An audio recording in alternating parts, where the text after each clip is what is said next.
কাঠি মাদুরে পাপসে হাসি রাগ অভিমান ঝগড়া পোষে তোমাকে চাই। এবারে ভাবুন, হরি বল হরি বল হরি বল হরি বল, সংকীর্তন বাংলার। তোমাকে চাই তোমাকে চাই তোমাকে চাই তোমাকে চাই। হ্যাঁ, আমি আধুনিক কম্পোজিশনের একজন সামান্য ছাত্র, আমি এটাকে টার্ন করছি। আমি কিন্তু এটা সংকীর্তন হিসেবে সুর করিনি, ওটা হয়ে যাবার পর it's such a deep psychological process. আরে আমি তো সংকীর্তন ঢুকে বসে আছি। এই রসটা থাকতে হবে, তবে আপনি নকল করতে পারবেন। যে বুঝতে পেরেছেন আমি কি বলছি? অর্থাৎ ধরুন ধরুন বুকের মধ্যে উথাল পাথাল ভাবনা নিশায় চিন্তা মাতাল, ভাবনাগুলো জড়িয়ে যাচ্ছে যেন, এমনিতে নেই কারণ কোনো, চেষ্টা করেই বলছি শোনো, ভাবনাগুলো এমন হলো কেন? দৃষ্টিটা নয় স্বচ্ছ তেমন, ঝাপসা কাছে চশমা যেমন চোখের সামনে এমনি বসে থাকে, হাতের কাছে হয় না খবর, কি দেখতে যাও দিল্লি লাহোর, হাসতে হাসতে লালন বলে রাখে, দেখতেছি তোমার দৃষ্টি, নামলো কথায় সুরের বৃষ্টি, ভাবনা আমার ঝাপসা হলো আরো, কোথায় তোমায় দেখবো ভাবি, কোথায় স্বপ্ন লোকের চাবি, রবীন্দ্রনাথ বলেননি একবারও, রামপ্রসাদের ভিড়ের কাছে আমার গিটার স্বপ্নে নাচে, বলমা তারা দাঁড়াই কোথার তালে। আমি মনে করি না কীর্তন রামপ্রসাদ ছাড়া বাংলা গান আদৌ সম্ভব তার মোকামে, তার মোকাম। কাজে এইগুলো যে মোকামটা, সামনে ভজন সাধন করো, নিকটে ধন পেতে পারো গো, লালন কয় নিজ মোকাম ধরো। এখন বাংলা গানের মোকাম এক জায়গায় না, কিন্তু কোথাও একটা রয়েছে সব। সেই যে এন্ট্রপি ফিজিক্সের ভাষায়, এর মধ্যে যদি আপনি একবার ঢুকে পড়েন তাহলে আপনারও রক্ষে নেই, গানেরও আর রক্ষে নেই। কাজে এটা করলে, এই যে আপনি, আপনার নামটা কি বলুন তো? বিপুল। এই যে আপনি একটা প্রশ্ন করলেন না, এই প্রশ্নটি পশ্চিমবঙ্গে নামে কেউ করবে না। এই আপনার প্রশ্নটার মধ্যে আপনার দেশটা রয়েছে, আপনার প্রশ্নের মধ্যে আপনার সত্তাটা রয়েছে, যে সত্তাটা শেয়ার্ড। এইখানে বাংলাদেশ আলাদা। আপনার প্রশ্নটা একটা চূড়ান্ত মিউজিক্যাল প্রশ্ন। ইট ওয়াজ এ লাভলি কোয়েশ্চেন, লাভলি। এবং এবং এটা এইরকম প্রশ্ন খুব করেই না। খালি হচ্ছে আপনি কটা বিয়ে করেছেন, করেছেন, কন্ডম ব্যবহার করেন কিনা, আলফাল এইসব কথা লাভ। As though I was going to sleep with that guy. Why ask me such questions? Yeah? How many times I kiss my wife or my 852 girlfriends, that's absolutely immaterial. ওই কারণে তো আমাকে নিয়ে আসে না কেউ, তাই না? ওইটার জন্য নিয়ে এলে ঠিক আছে, আমি তার জন্য পয়সা নেবো, ঠিক আছে আছি। আর একটু পানি খাবো, জল হলেও চলবে। হ্যাঁ বাবা, ওটা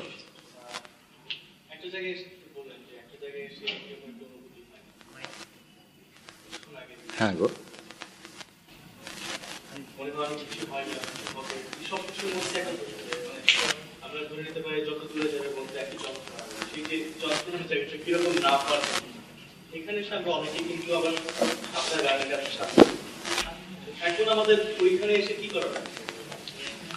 বাবু প্রীতম, তুমি চমৎকার বলেছো। বিরক্ত, ভয়ঙ্কর সব ছেলে।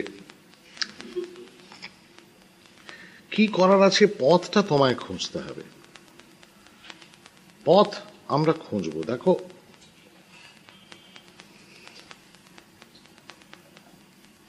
পথটা যার যার মতো খুঁজে নেওয়া।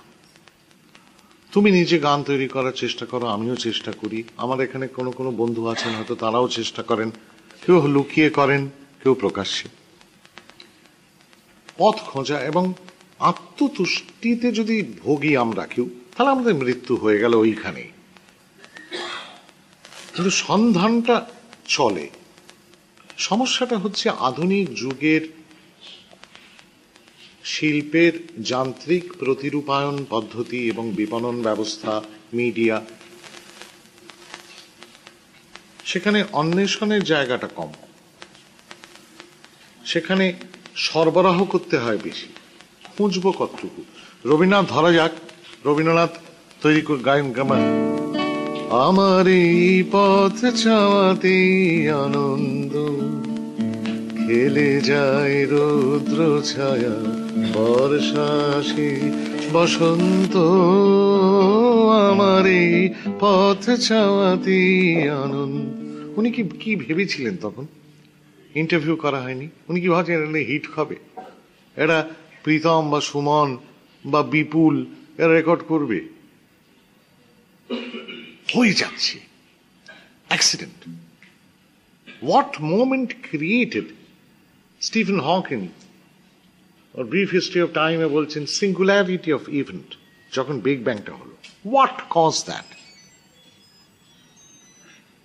A very convenient answer would be God. But suppose I question even that. What made God cause that?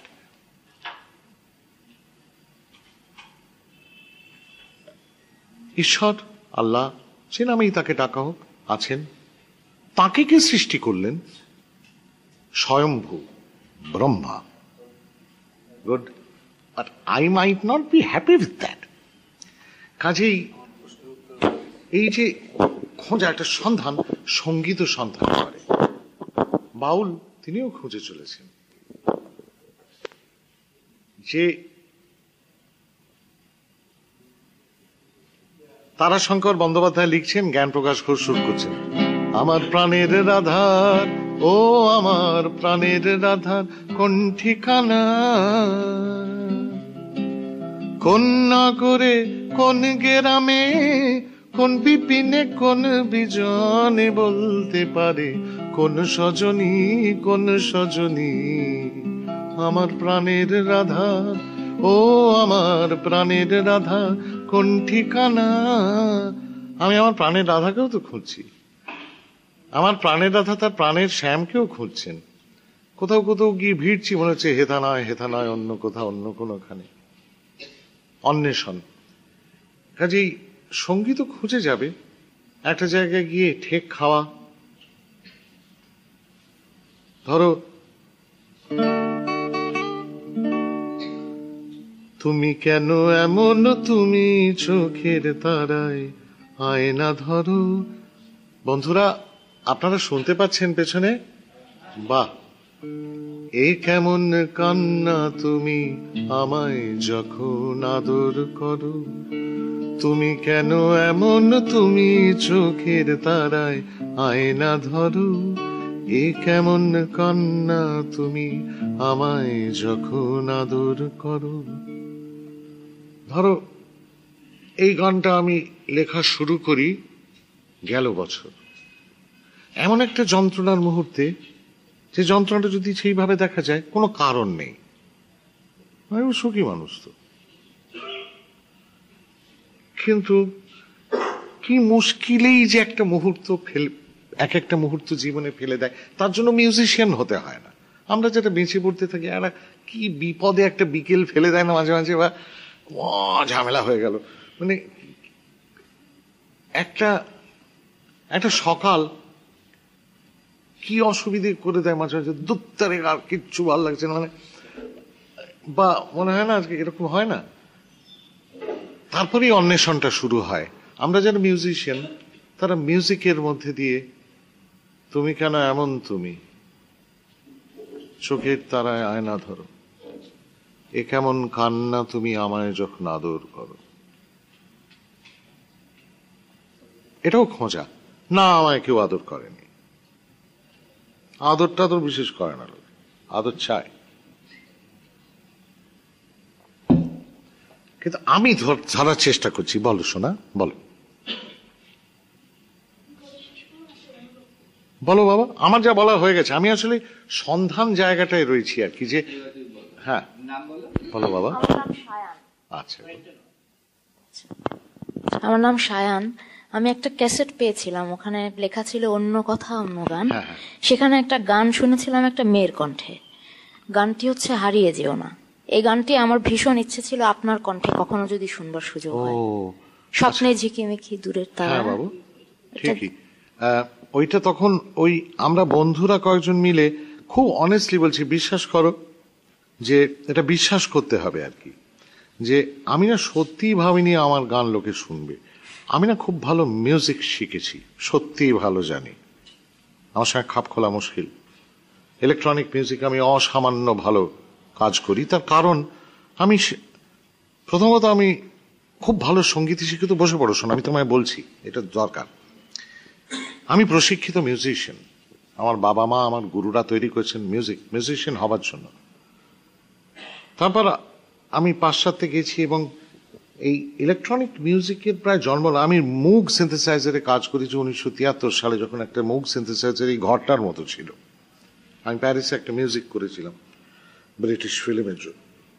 পয়সা দিতই না, ছাত্র মানুষ।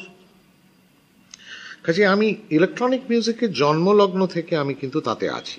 তাহলে আমি কি ভাবতাম জানো, বাংলা গান আমায় বাঁধতেই হবে, গাইতেই হবে। ওটা আমার কয়টা বন্ধু শুনবে, আর আমি করে খাবো।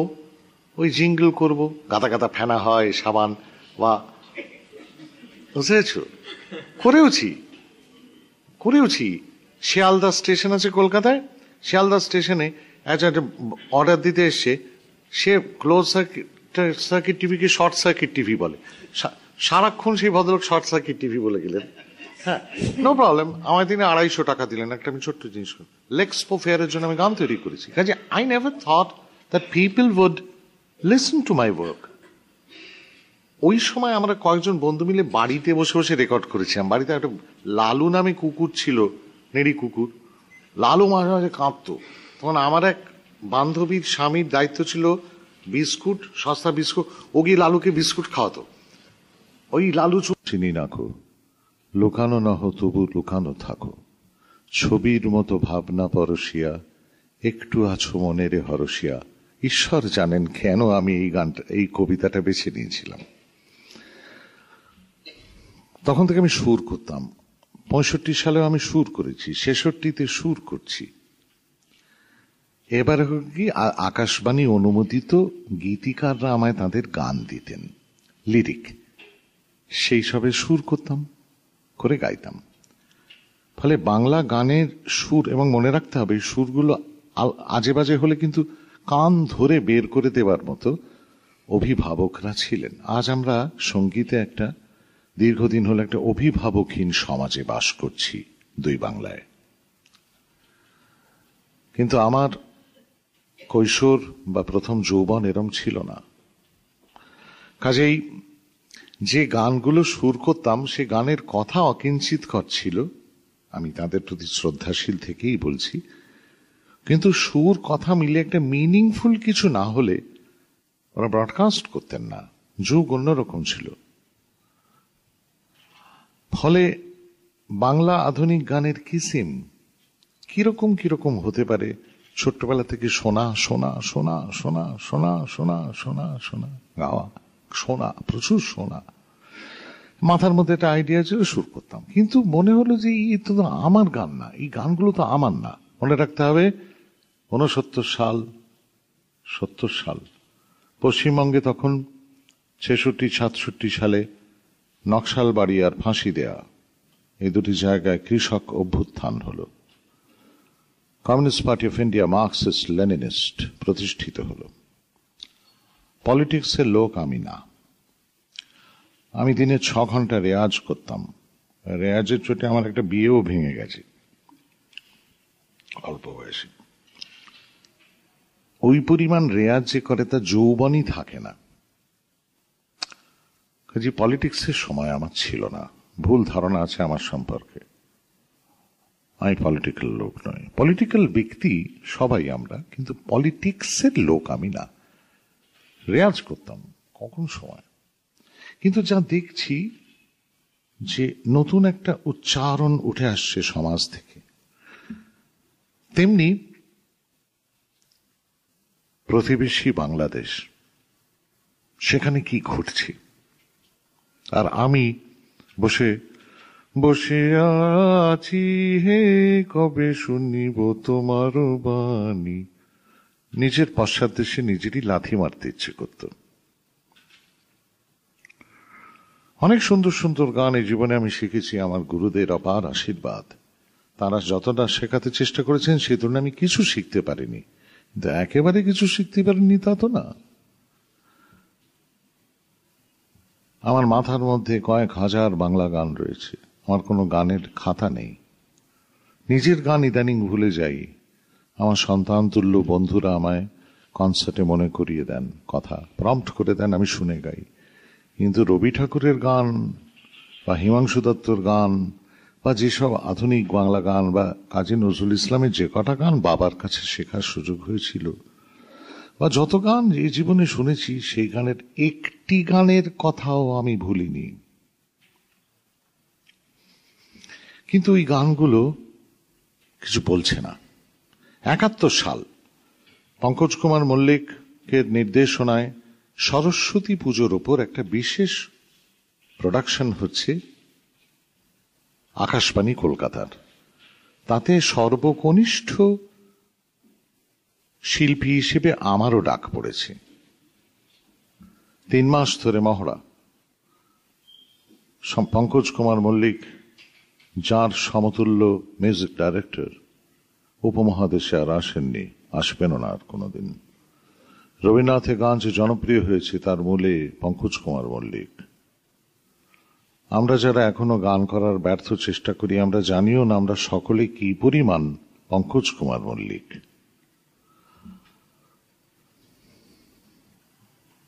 এখানে পঙ্কজ কুমার মল্লিক ডাইরেকশন দিচ্ছেন আর আমি গাইছি, আরো অনেকে গাইছেন, আমি আছি। আমার ভাগ্যে আবার বিধাতাই জানেন কেন একটা ছোট্ট 4 লাইনের গান সোলো পড়েছে, বুঝলেন। 3 মাস ধরে মহড়া দেয়া, সবার গান হয়ে যাবার পর কোরাস টোরাস হয়ে যাবার এবারে আমার সামনে পঙ্কজ কুমার মল্লিক বসে আছেন। 6.5 ফুট লম্বা ছিলেন। আমার বয়স তখন 22, মুক্তিযুদ্ধ চলছে।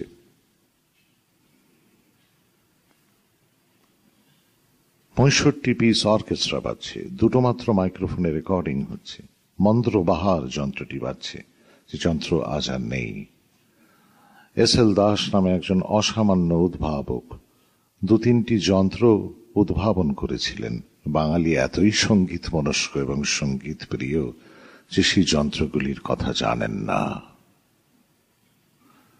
তার একটি হলো মন্দ্রবাহার, যেটা দাঁড়িয়ে বাজাতে হয়, চেলোর মতো আওয়াজ বেরোয়, এবং কোয়েলা দ্বিতীয়টা, ভায়োলিনের মতো বাজায়, মিঠে আওয়াজ। খেয়াল করবেন আমি ছাড়া আর কেউ এই যন্ত্রটির কথা বলেন না। আমি গাইছি, সঙ্গে বাজছে 2টি যন্ত্র। আমায় পঙ্কজ কুমার মল্লিক বলছেন, সুমন দেখ, আর বাজবে না এই যন্ত্রগুলো, এই লোকগুলোই আর নেই, সেই শিল্পীরাও তো তাও মারা গেছে। First take NG, second take NG, মানে no good. Third take NG, 17th take NG, 18th take NG, 19th take NG। 19টা NG হবার পর আমি তো হাড় কাঠে গলা ঢোকানো ছাগল ছানার মতো কাঁপছি।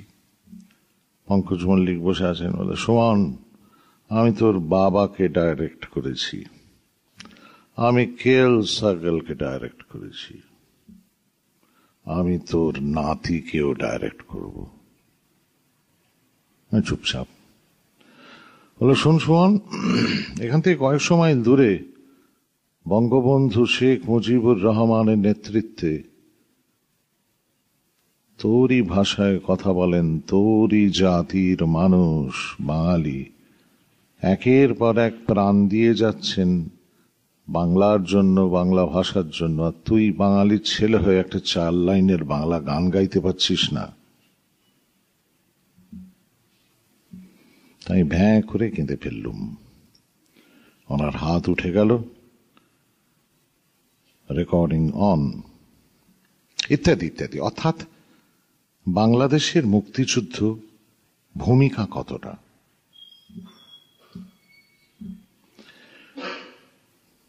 উদ্বাস্যরা আসছেন লক্ষ লক্ষ, তার চাপ পড়ছে, নানান তর্ক বিতর্ক চলছে, মানুষ সাহায্য করতে ছুটছে। পাকিস্তান যুদ্ধ ঘোষণা করলেন ভারতের উপর, ভারত তা সসম্মানে গ্রহণ করলেন এবং আমার গর্ব হয় ভাবতে আমি যুদ্ধ বিরোধী লোক, একবারই যুদ্ধকে সমর্থন করেছি পাকিস্তানকে মারার জন্য। আমি যুদ্ধ বিরোধী, যুদ্ধ পছন্দ করি না, একবারই সমর্থন করেছি। কিন্তু এত কিছুর মধ্যে গানটা কোথায়? গান কই? ধরা যাক আমরা যদি বাংলাদেশের মুক্তিযুদ্ধ 1000 বছরের বাঙালির ইতিহাসে আধুনিক বাঙালির প্রথম স্বাধীনতা উচ্চারণ হিসেবে দেখি, পশ্চিমবঙ্গের দিকে একবার তাকান বন্ধুরা, দেখবেন অংশুমান রায় মহাশয়ের গাওয়া একটা গান ছিল, শোনো একটি মুজিবরের দেশ থেকে লক্ষ মুজিবরের কণ্ঠ। ওটা লিখেছিলেন গৌরীপ্রসন্ন মজুমদার, সুর করেছিলেন অংশুমান রায় নিজে। এই একটা গোটাগুটি বাংলা আধুনিক গান আমরা পেয়েছি। শচীনদেব বর্মন শুনি টাকডুম টাকডুম বাজে বাজে ভাঙা ঢোল, ওই গানটাতে কেবল বাজে ভাঙা ঢোলটাকে পাল্টে বাংলাদেশের ঢোল করলেন। সলিল চৌধুরী ওর বাংলা আমার বাংলা নামে একটা এক্সটেন্ডেড প্লে 4টি গানের সংকলন বের করলেন 71 সালে। তাতে একটি মাত্র গানে, অর্থাৎ মানব না বন্ধনে মানব না শৃঙ্খলে, তার শেষ একটা ভার্স জুড়ে দিলেন, মা গো বাংলা আর কতদিন নিজ ভূমে পরবাসী প্রতিদিন, ইত্যাদি। তাহলে একটি মাত্র গোটা আধুনিক বাংলা গান তৈরি হতে পারলো। খেয়াল করুন। বাকি এই প্রশ্নটা আমাকে অসুবিধায় ফেলছিল যে আমি যে ভাষায় প্রেম করি, আমি যেভাবে স্বপ্ন দেখি, দুঃস্বপ্ন দেখি, আমার মনে যে ভয়, পুলিশ আমায় ধরতো, তখন আমার দাড়ি ছিল, আমি ধুতি পাঞ্জাবি পরতাম, চুল একটু লম্বা মতন ছিল, আমাকে নকশাল বলে ধরতো, অপমান করতো, পেটে রিভলভার ঠেকিয়ে আমাকেও জিজ্ঞেস করা হয়েছে তোর মা কার সঙ্গে শুয়েছিল রে, হো চি মিন না মাও সে তুম।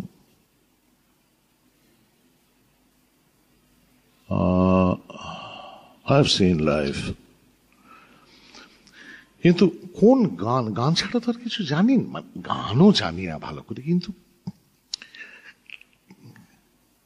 আমি কি করব এখন? আমি তো আর কিছু শিখিনি, এটাও শিখিনি ভালো করে, তো অন্য কিছু তো আদৌ জানি না।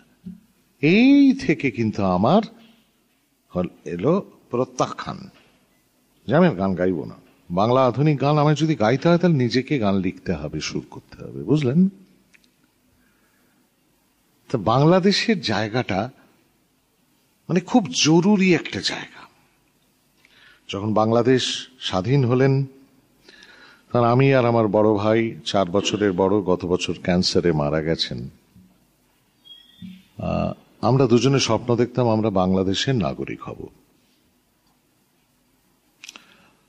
তা মানে বাংলাদেশকে ঘিরে উচ্চারণ বা সময়টাকে নিয়ে, সময় আমার সময়ের প্রতিফলন কোথায়, এই করতে করতে কিন্তু বাংলা একবার 73 সালে একটা কাজে আমায় ফ্রান্সে যেতে হলো, বুঝলেন? নানান প্রশ্ন তখন। একটা গান জটিলেশ্বর মুখোপাধ্যায়ের 73 সালেই শুনলাম, এ কোন সকাল রাতের চেয়েও অন্ধকার, এ কি সূর্য নাকি স্বপ্নের চিতা, একই পাখির কুজন নাকি হাহাকার, এ কোন সকাল। এটা মনে হলো এই মুহূর্ত, যুগ মুহূর্তটাকে ধরছে, কিন্তু আর তো পাচ্ছি না। ভাবিয়ে তুলছে, ভাবিয়ে তুলছে। আমি কি করব? আমি সুর করতে একটু একটু জানি, ভালোই জানি, লিখবো কি করে? 73 সালে ফ্রান্স গেলাম। 71-এ বাংলাদেশ যুদ্ধ হয়েছে, বাংলাদেশ স্বাধীন হয়েছেন, এবং নিউ ইয়র্কে একটা অসামান্য কনসার্ট হয়েছিল, কনসার্ট ফর বাংলাদেশ।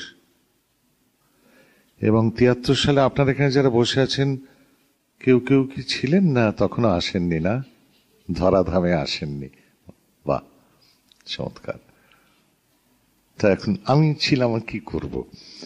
এখন ফ্রান্সে আমার এক বন্ধুর বাড়িতে গিয়ে আমি প্রথম ওই কনসার্ট ফর বাংলাদেশের লং প্লে রেকর্ডটা শুনলাম, বুঝলেন? এবং ওই জীবনে প্রথম আমি বব ডিলানের গান শুনলাম।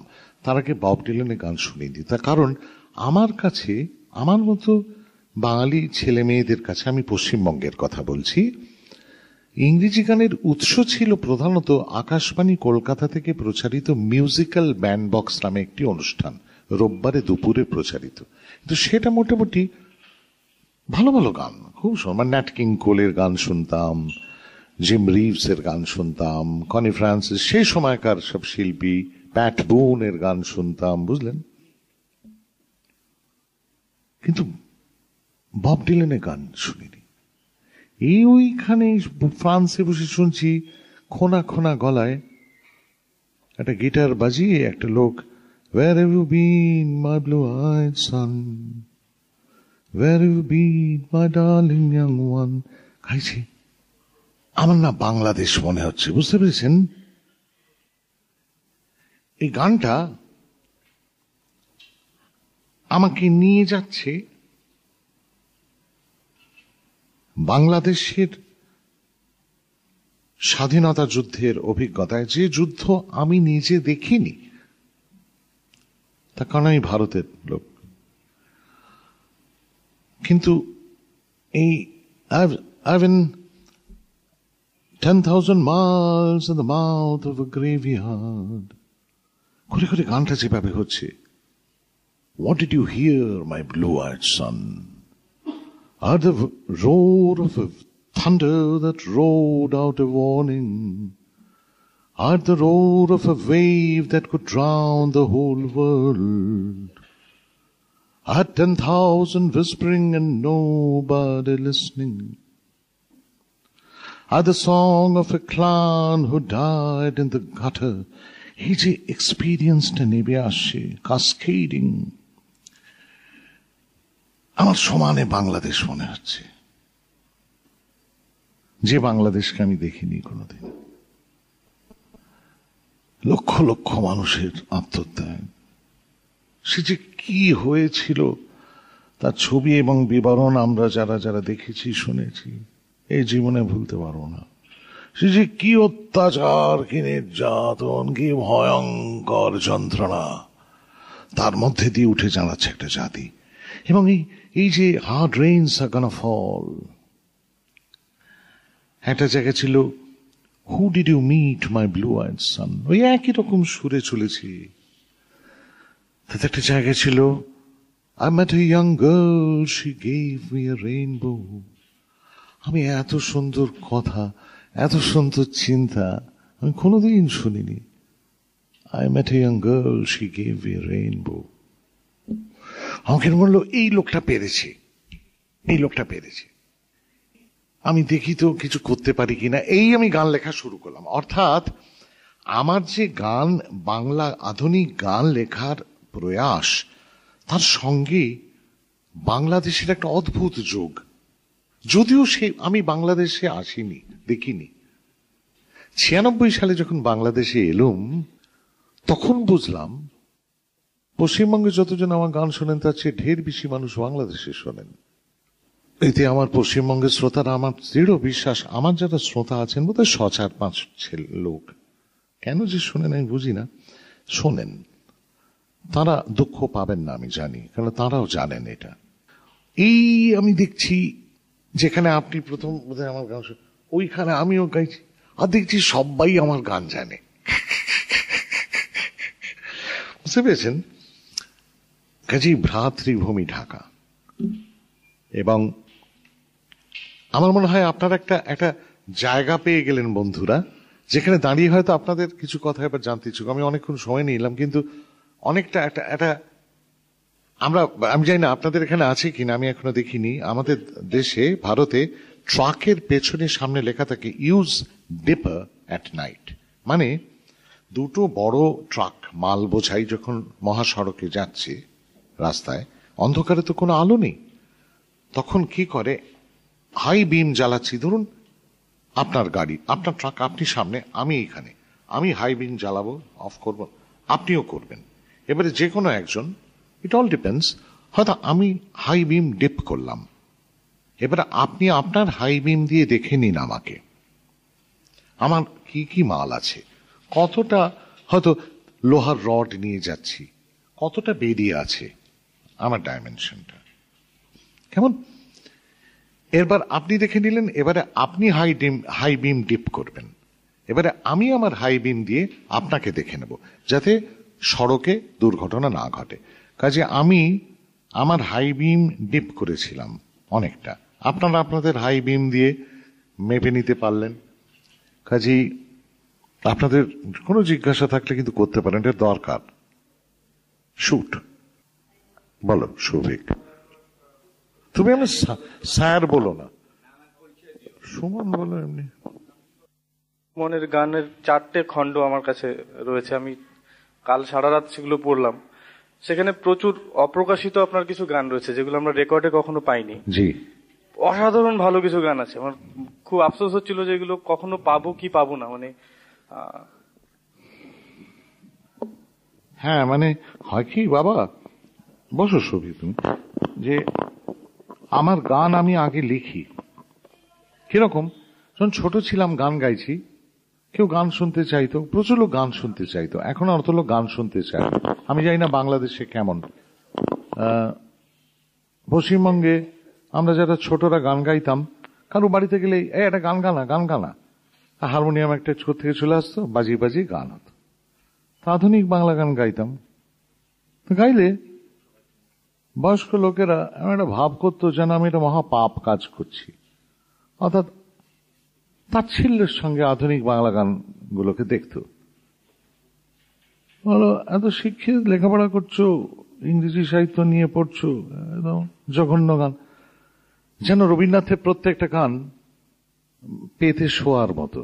যেমন অতুল প্রসাদ ছিলেন একটা 4th rate song writer, Dwijendralal Roy অত্যন্ত দুর্বল, কাজী নজরুল ইসলাম দুর্বল, রবীন্দ্রনাথ, সব জায়গায় তারা সবল নন, তাদের যথেষ্ট দুর্বলতা আছে। আলগা করো খোঁপার বাঁধন দিল হিমের ফাঁস গাই, এমন কিছু একটা ভালো জিনিস না। ওকে, তিনি রবীন্দ্রনাথের অনেক গান আছে। গুরু চণ্ডালী মেশানো, যা খুশি তাই হচ্ছে, মম আমাদিগকে মোরে আমাকে, মানে যা খুশি তাই লাইসেন্স, অদ্ভুত। অতুল প্রসাদ ডাকিছে দাদুরি মিলন পিয়াসে, মানে ব্যাঙের মিলন পিপাসার গান, ঝিল্লি ডাকিছে উল্লাসে, তাতে কোনো অসুবিধে নেই।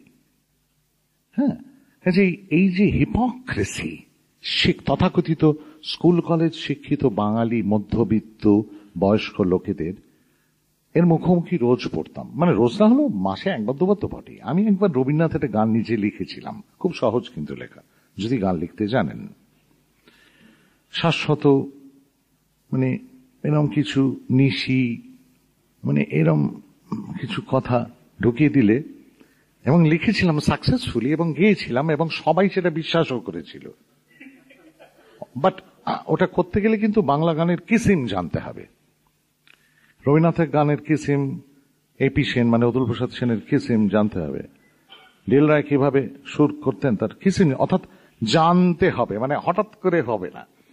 তা করেছিলাম, করে বলে এটা কি করে হলো, আমরা কত অপ্রকাশিত গান, তখন তো সবে রবীন্দ্রনাথের গান ঢালাও ভাবে রেকর্ডিং শুরু হচ্ছে। খেয়াল করবেন 1972 সালে আমি রবীন্দ্রনাথের দুটি গান প্রথম রেকর্ড করি, গ্রামোফোন রেকর্ড।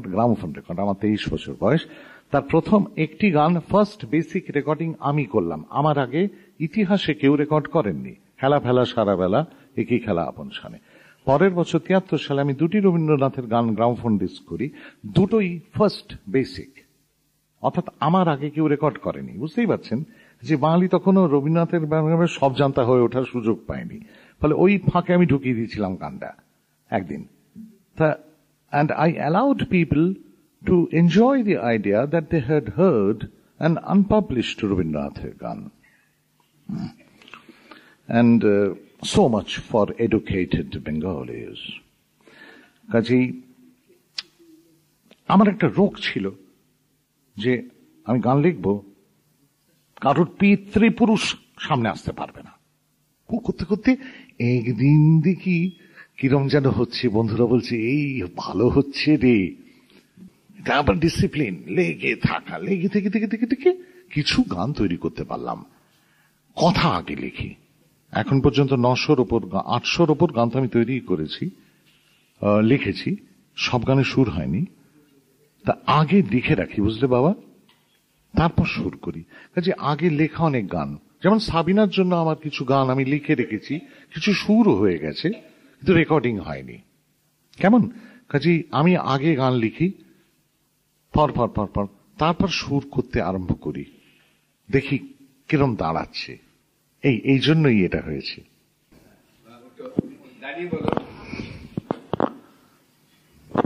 আমি রীতা, আপনাকে পেপারে ছবি দেখেছি, আজ প্রথম দেখছি।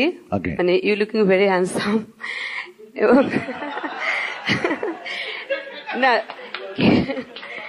Thank you so much, thank you so much. আমার কেউ বলে না এরকম কথা। আপনার কথা শুনে মনে হচ্ছে যে আমরা আসলে, আমি কুষ্টিয়া অঞ্চলের মানুষ, আমাদের কুষ্টিয়া অঞ্চলের লোকরা খুব সুন্দর করে কথা বলে, কিন্তু আমার বাবা একজন ইঞ্জিনিয়ার হতে আমি ওনার সাথে বিভিন্ন ডিস্ট্রিক্টে যাওয়াতে খুব ভালো করে কথা বলতে পারি না। আজকে আপনার কথা শুনে মনে হচ্ছে সুন্দর করে কথা বললে মনে হয় মানুষ এরকম করে মুগ্ধ হয়ে শোনে। আসলে আমি একটা মানে কথা জানতে চাচ্ছি, আপনি কথার মধ্যে উঠে আসছে যে আপনি ছোটবেলা থেকে গান শিখতেন, এবং যার মানে অনেকের কাছ থেকেই শুনি যে ছোটবেলা থেকে গান গেলে খুব ভালো গান গাওয়া যায়, কিন্তু আমার ইচ্ছে খুব ভালো গান করি। আমার এখন 37 চলছে, এখন আসলে সম্ভব কিনা। কত বললেন? 37 রাইট। Wonderfully young. গলা ভাঙা, আসলে একটু ভালো হবে সাউন্ড। আচ্ছা, থ্যাংক ইউ সো মাচ।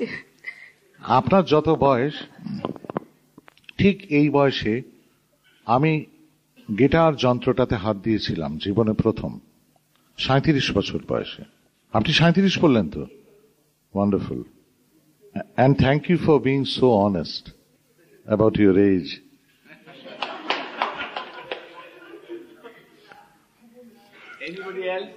না, আপনি পারবেন। দেখুন, আমি 37 বছর বয়সে এক ইটালিয়ান গুরুর কাছে প্রথম ক্লাসিক্যাল গিটারের পাঠ নিই। আমি কিন্তু গিটারিস্ট হবার জন্য পাঠ নিইনি। কেমন? জার্মানিতে। আপনি ভাই পারবেন। গলা তৈরির কিছু, আমি আপনাকে একটা জিনিস বলি, আপনি বাড়িতে এমনি গুনগুন করে গান করেন তো ভাই?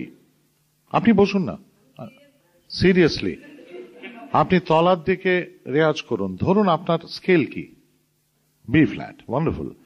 আপনি ধরুন সকালে বা বিকেলে বা যখনই ইয়ে করবেন, ধরুন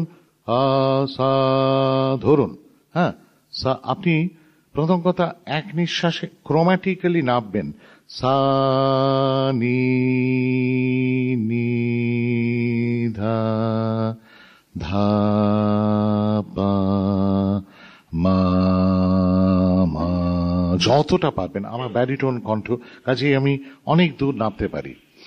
আপনি যতটা পারবেন তলায় আসবেন, নিঃশ্বাস আবার যাবেন, ওপরের দিকে একদম রেয়াজ করবেন না। আবার তেমনি আকারান্তও করবেন, সারগামটা বলবেন, ওতে উচ্চারণের জড়তা কাটে।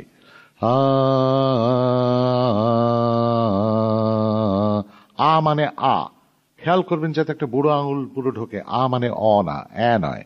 আপনি যে চমৎকার সততার সঙ্গে আপনার বয়সটা বললেন, ঠিক সেই সততাটা বজায় রাখবেন যখন গলা সাধবেন, যাতে একটা বুড়ো আঙুল ঢোকে। নয়, স্ট্রেট এবং সোজা সোজা সুরে লাগাবেন। সা মানে সা, নিসা নয়, নয়, নি মানে পানি নয়, সা নি নি ধা ধা পা মা মা গা গা রে রে সা। এতটা আপনার হবে না, দরকার নেই তো। আপনি যতটা পারবেন করবেন। ওপরে পঞ্চমের ওপরে যাবেন না, এবার লয়টা বাড়াবেন, অর্থাৎ সা নি নি ধা ধা পা ধা ধা নি নি সা রে রে গা গা মা মা পা। বুঝতে পেরেছেন? আর প্রতিটি ক্রোম্যাটিক অর্থাৎ শুদ্ধ, কোমল, তীব্র, এইভাবে সিঁড়িগুলো নেবেন। পা মা মা গা গা রে রে সা নি নি ধা ধা পা। ধরুন পঞ্চম অব্দি আসছে, নো প্রবলেম, পা ধা। টেন্ডেন্সিটা হবে আরো তলায় নাবার। আমি ঠিক জানি না ভাই কেন এটা হয়। তলার দিকে আপনার গলা যত সবল হবে তত আপনি ওপরের দিকে পিচ করতে পারবেন। কেন আমি জানি না। আমি আমার স্ত্রীকেও এই পদ্ধতিতে রেয়াজ করতে বলে প্রচুর, উনি অনেক উপকার পেয়েছেন। একটু চেষ্টা করবেন তো ভাই। আর একটা কথা, জোরে কথা বলবেন না। 2, একটু ভেবে চিনতে কথা বলবেন না। ধরুন আড্ডাও যখন দিচ্ছেন, এই কথা বলার উপর না গলার আওয়াজের অনেক এদিক ওদিক হয়। একটু ভেবে একটা বাক্য গঠন করুন, চেষ্টা করুন। আমি নকল কৃত্রিমতা আনতে বলছি না, আমি গলার জন্য বলছি। এগুলো আমার ইএনটি স্পেশালিস্ট অনেকদিন ধরে বলে বলে বলছেন এগুলো কর তো বাবা। আমি দেখছি কাজে লাগে। চেষ্টা করুন তো ভাই। গলা, আচ্ছা বুকে কফ জমে এই সব জায়গায়? সর্বনাশ করেছেন, আর করবেন না। টনসিলটা অন্য। প্রাণায়াম জানেন? আচ্ছা, ডিপ ব্রিদিং অভ্যেস করুন। এটা কিছুই না, আপনি সকালে উঠে জাস্ট ডিপ ব্রিদিং, আবার breathe out through your nose, মুখ না।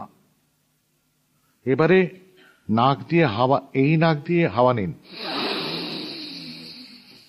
এইটা বন্ধ রেখে। এবারে এইটা বন্ধ করে এই নাক দিয়ে ওটা ছাড়ুন। কেমন? পুরোটা নেবেন, পুরোটা ছাড়বেন ভাই। করে এই নাক দিয়ে, যেটা দিয়ে ছাড়লেন, আবার নিঃশ্বাস নিন। এই সাইকেলটা করুন। আর একটা জিনিস আমার দেখাতে পারলে, কিন্তু দেখাতে পারবো না এখন, সেটা হচ্ছে ডায়াফ্রামটা চাপ দিয়ে শ্বাস বের করে দেয়া। এইটা আপনি এটা দিনে 10 মিনিট করে রোজ করুন। আপনি দেখবেন আপনার এই অঞ্চলটা অনেক মুক্ত বোধ করবেন।